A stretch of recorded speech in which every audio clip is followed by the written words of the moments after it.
Chris, you brought up Derek and the Dominos just now. They're actually in my collage of pictures for the show. Yeah, you know, well, between Eric Clapton and Duane Allman, and I can't say that I have all the names, know all the names in the band, and that's why I haven't brought them up yet. But if you know that's my favorite Eric Clapton band, and that is a super group in my opinion, because by the time they got together, your casual fan knew all about Bobby Whitlock, Carl Radle, and the rest of them. Who was the third one? Gordon? Jim Gordon, right, on drums.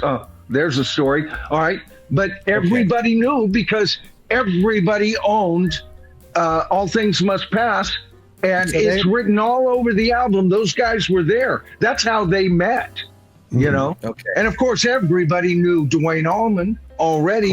What? Oh, he was fantastic. Oh, so Layla is a masterpiece. Wasn't there members of the band Delaney and Bonnie in there as well?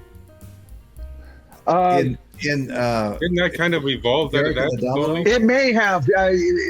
Didn't Bobby Whitlock, he and Radle came through Delaney and Bonnie, and that's why George had him over for the sessions, because George was hanging around with Delaney and Bonnie. And there's this whole story about there's about 3 people that lay claim to have actually written My Sweet Lord other than George Harrison. And of course, the keyboardist, fifth Beatle, Get Back. No. You're talking about Billy Preston. Said he actually laid down the basic thing, over My Sweet Lord, and George kind of took it from there. And Delaney and Bonnie also lay claim to kind of some authorship around that song. And, I'll tell you what, the first time I heard it, I heard the similarities. And here it is. Both songs were in E minor, okay? And they go to that B minor to D. I really want to see you. Well, guess what? The Beatles would use that trick in Help and everything else. That G to B minor, D to E minor, all of those kind of changes and everything like that.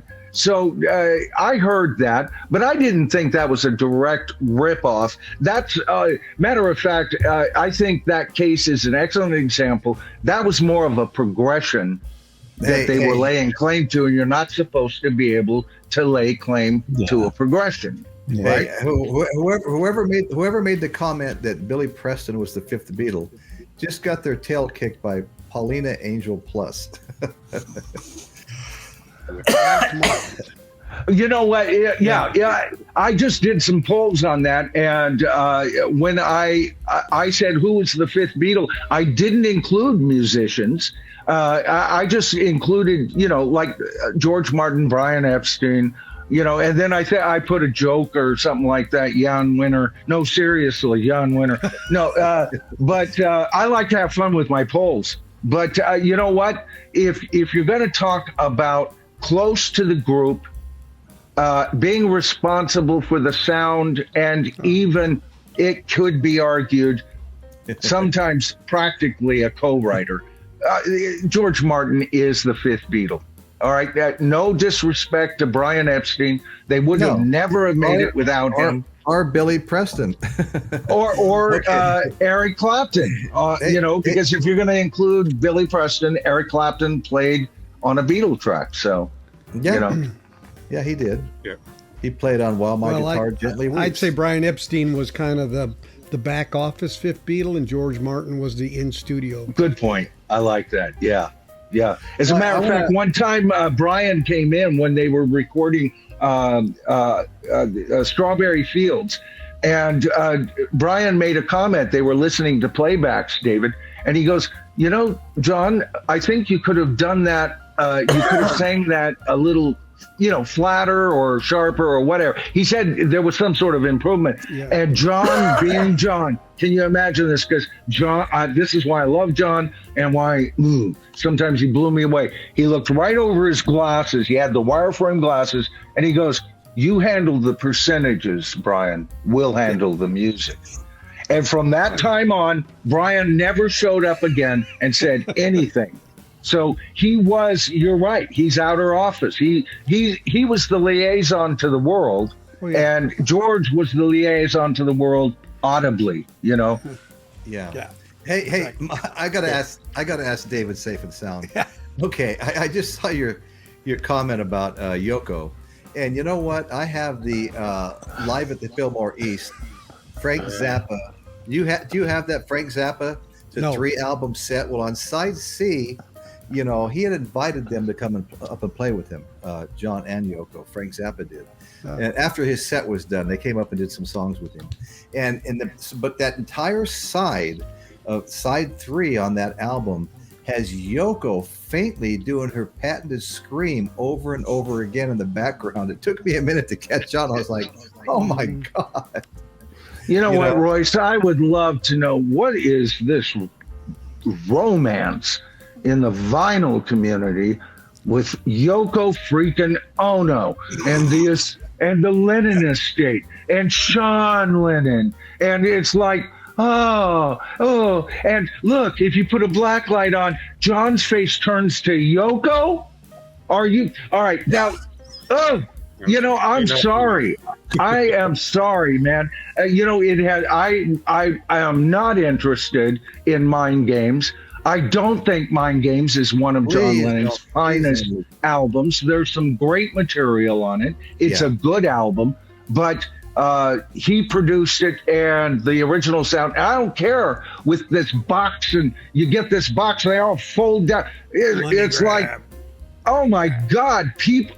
And, you know, it's like Yoko to this day, you know, right there at the end, they were still trying to mend things between them. There was no, for sure, right up to the day John died, that they were going to be there forever. I think John was making a major effort to do that. But there had been rumors that Yoko wasn't even at home. John raised Sean, and Yoko was off making business deals, buying lands, and actually re-secured John Lennon's financial estate. So for John, that's good.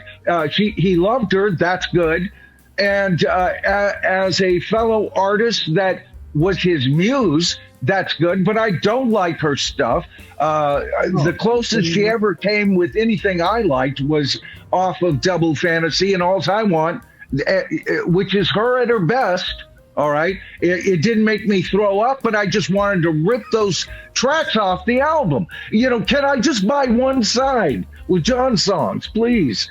You know, so I am not a John Lennon fan in that, you know, it's not the great love story for me. And she's still sticking her freaking ugly face right in there. You know, if you have a black light, she's got to be part of the show. She ruined Peace in Toronto, the whole second side. I don't like her. I don't care for her. Meanwhile, back at the ranch. Can you tell me Do what you you think I just want to know, do you think the Lennon Estate will be sending me a copy of that box set? Please, I appreciate it. And no cutting down people who are doing that, and or that they're big Yoko Ono fans. But, you know, it just seems like such a love fest in the last month since this box set, set was coming out. And so I'm kind of a contrarian. I see both good and bad with that whole love story and Yoko and everything. But my God, she's not the freaking genius. And she wasn't half the genius of John Lennon. All right. She was a muse at best, and he was the genius. And it's his art I want to hear. Now, I don't want to see her anymore.